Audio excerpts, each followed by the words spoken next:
ভালো সময় আসার আগে আপনাকে যে বিষয়গুলির মুখোমুখি হতেই হবে।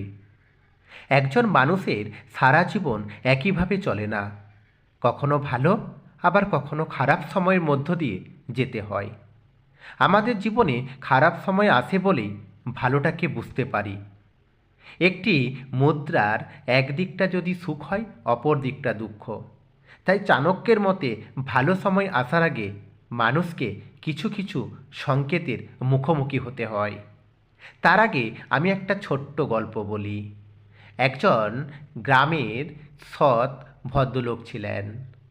তিনি একটি জমিদার বাড়িতে গোমস্তার কাজ করতেন। তার খুবই সুনাম ছিল, কখনো 1 টাকার এদিক ওদিক হতো না। তাই সকলে তাকে সম্মানের চোখে দেখতেন।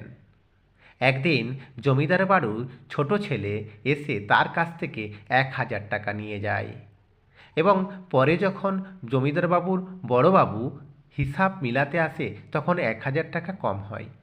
তখন ভদ্রলোক জানায় ছোটবাবু নিয়ে গেছে, কিন্তু পরবর্তী সময় ছোটবাবু তা অস্বীকার করে। ফলে ভদ্রলোককে চোরের দায় মাথায় নিতে হয়। কেউ আর বিশ্বাস করছিল না যে ছোটবাবু টাকাটা নিয়েছে। প্রত্যেকেই ভাবছিল অভাব রয়েছে, তাই ভদ্রলোক টাকাটা নিয়ে নিয়েছে। তাই তাকে সেখান থেকে ঘাড় ধাক্কা দিয়ে বের করে দেওয়া হয় এবং চোরের দায় দেওয়া হয়। এরপর চোরের বদনাম নিয়ে সমাজে তিনি একঘরে হয়ে যান।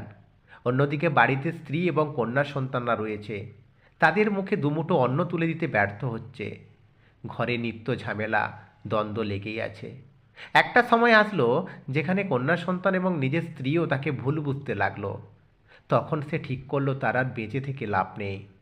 তখন একদিন সন্ধ্যাবেলা তিনি বেরিয়ে পড়লেন। পরদিন একটি নদীর কাছে গিয়ে উপস্থিত হলেন এবং নদীতে তিনি প্রাণ বিসর্জন করতে লাগলেন।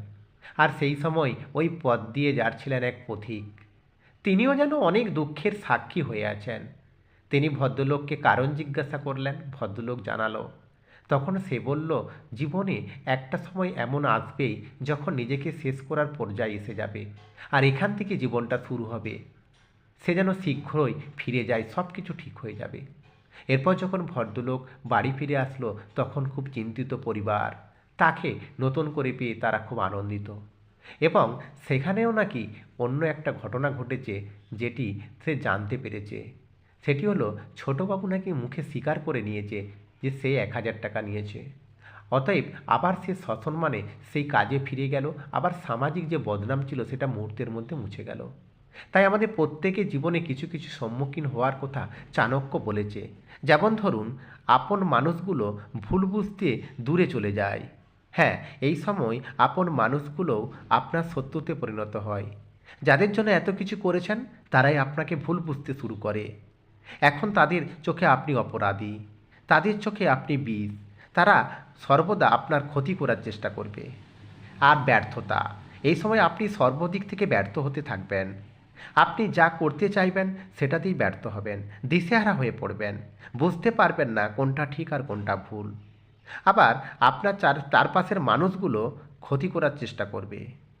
প্রত্যেকের কাছ থেকে আঘাত আর অপমান পাবেন। যে সকল মানুষ এতদিন আপনাকে শ্রদ্ধা সম্মান দিয়ে আসছিল তারাই আপনাকে আজ আঘাত করবে এবং অপমান করবে। কোনো মানুষ সাহায্য করবে না তো উল্টে আপনার ক্ষতি করবে। আপনি এই সময় কোনো মানুষের কাছ থেকে কোনো রকম সাহায্য পাবেন না। সর্বদিক থেকে আপনি একা হয়ে পড়বেন, অর্থ কষ্টে ভুগবেন। আপনার পুঁজিত অর্থ এই সময় খরচ হয়ে যাবে, আপনি তা নিয়ন্ত্রণ করতে পারবেন না। অন্যদিকে আপনার রোজগারের জায়গাটা বন্ধ হয়ে আসবে। এছাড়াও আপনি কোনো কিছু খারাপ কাজ না করেই আপনাকে বদনাম নিতে হবে। আপনি কোনো অপরাধ না করে আপনাকে মিথ্যা বদনাম নিতে হবে। আপনার চরিত্রকে মানুষ কালিপালিপ্ত করবে। আর সর্বদা আপনি মানুষের কাছ থেকে আঘাত আর একা হয়ে পড়বেন। এই বিষয়গুলির পর আপনি যদি নিজেকে সঠিকভাবে রাখতে পারেন এবং বিশ্বাস রাখতে পারেন তাহলে আপনি ভালো সময়ের মুখোমুখি হতে পারবেন।